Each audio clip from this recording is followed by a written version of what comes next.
Halo, nama saya Aster Patricia. Saya dari kelas F Konversi, jurusan Manajemen.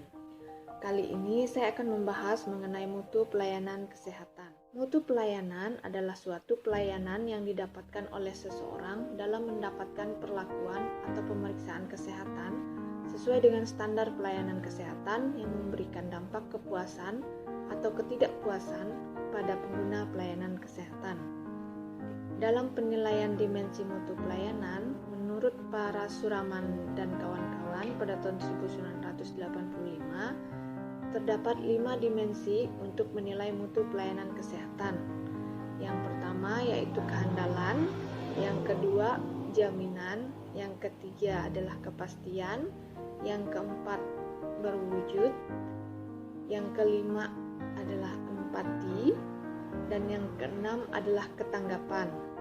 Sedangkan menurut World Health Organization pada tahun 2006 terdapat 6 dimensi mutu pelayanan kesehatan, yaitu yang pertama itu adalah efektif, yang kedua efisien, yang ketiga mudah diakses, yang keempat mudah diterima, dan yang kelima adalah adil, serta yang keenam adalah aman. Faktor yang mempengaruhi persepsi mutu pelayanan ialah tingkat pengetahuan dan pendidikan seseorang, dan faktor karakteristik pribadi seperti sikap, motivasi, kepentingan atau minat, pengalaman atau pengharapan. Variabel lain yang ikut mempengaruhi persepsi adalah umur, latar belakang sosial ekonomi, budaya, lingkungan fisik, pekerjaan, kepribadian, dan pengalaman hidup individu. Syarat pokok pelayanan kesehatan menurut Aswar pada tahun 2010-45, dalam pelayanan kesehatan terdapat beberapa syarat yang sebaiknya terpenuhi. Syarat yang dimaksud adalah tersedia dan berkesinambungan, dapat diterima dan wajar, mudah dicapai, mudah dijangkau, dan bermutu. Program menjaga mutu merupakan kegiatan yang terencana dan sistematis yang perlu dilakukan dalam rangka untuk mencapai keluaran yang meyakinkan. Menurut Roth pada tahun 1974, sedangkan menurut Donna Bedian pada tahun 1980, program menjaga mutu adalah upaya menelaah secara periodik berbagai perihal yang mempengaruhi pelayanan, melakukan pemantauan terhadap pelayanan, serta menelusuri keluaran yang dihasilkan, sedemikian rupa sehingga berbagai kekurangan dan penyebabnya dapat diketahui, sehingga upaya perbaikan dapat dilakukan demi menyempurnakan taraf kesehatan dan kesejahteraan.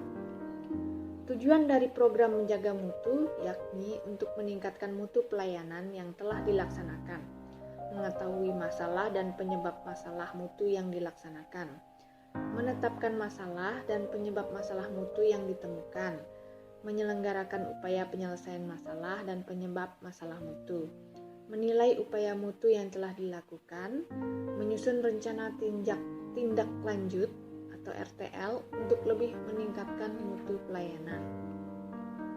Adapun manfaat dari program menjaga mutu adalah meningkatkan efektivitas pelayanan, meningkatkan efisiensi pelayanan, meningkatkan penerima masyarakat terhadap pelayanan, melindungi pelaksana pelayanan dari kemungkinan adanya gugatan hukum. Untuk menjaga mutu pelayanan, ada beberapa kegiatan yang harus dilakukan. Kegiatan tersebut ialah kegiatan persiapan dan melakukan kegiatan pelaksanaan. Loyalitas pasien adalah salah satu faktor terpenting dalam mendorong keberhasilan organisasi pelayanan kesehatan. Namun, untuk mempertahankan loyalitas pasien bukanlah hal yang mudah.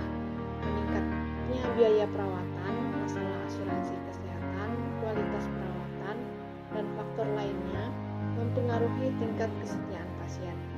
Menurut Mu'ah dan Masram pada tahun 2014, bahwa loyalitas seorang pelanggan didefinisikan sebagai orang yang membeli, khususnya yang membeli secara teratur dan berulang-ulang.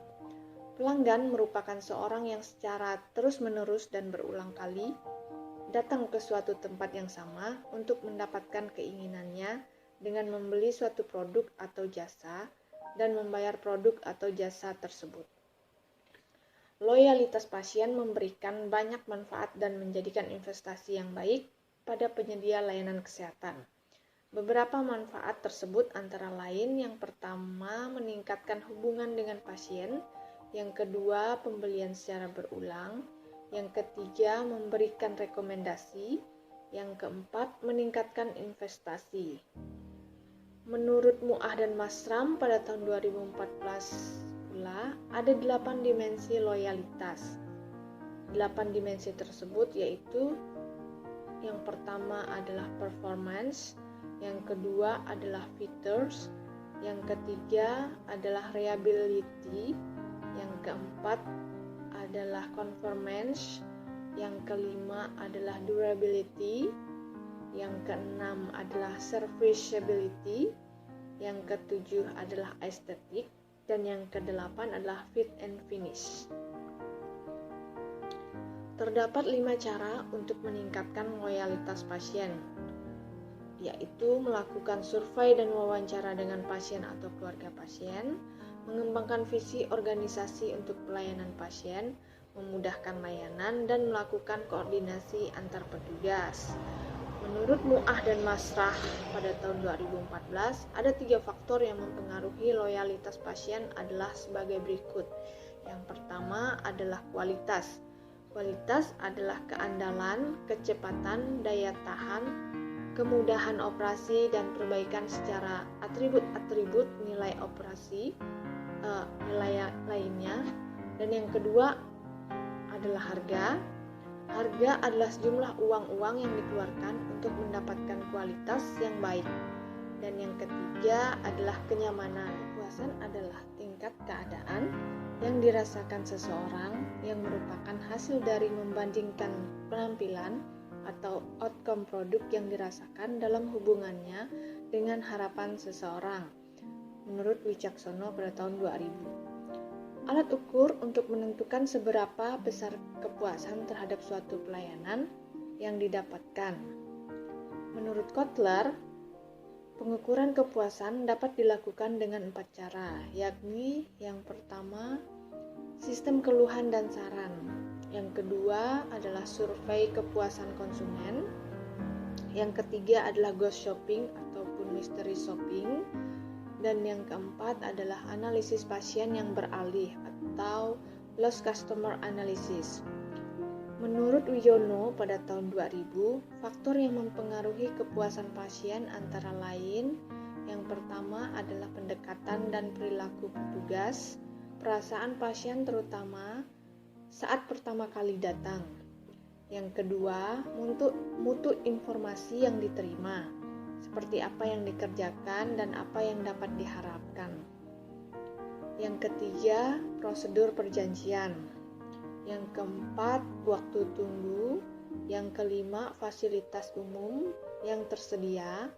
Yang keenam, fasilitas perhotelan untuk pasien seperti mutu makanan, privasi, dan pengaturan kunjungan. Dan yang ketujuh adalah outcome terapi dan perawatan yang diterima.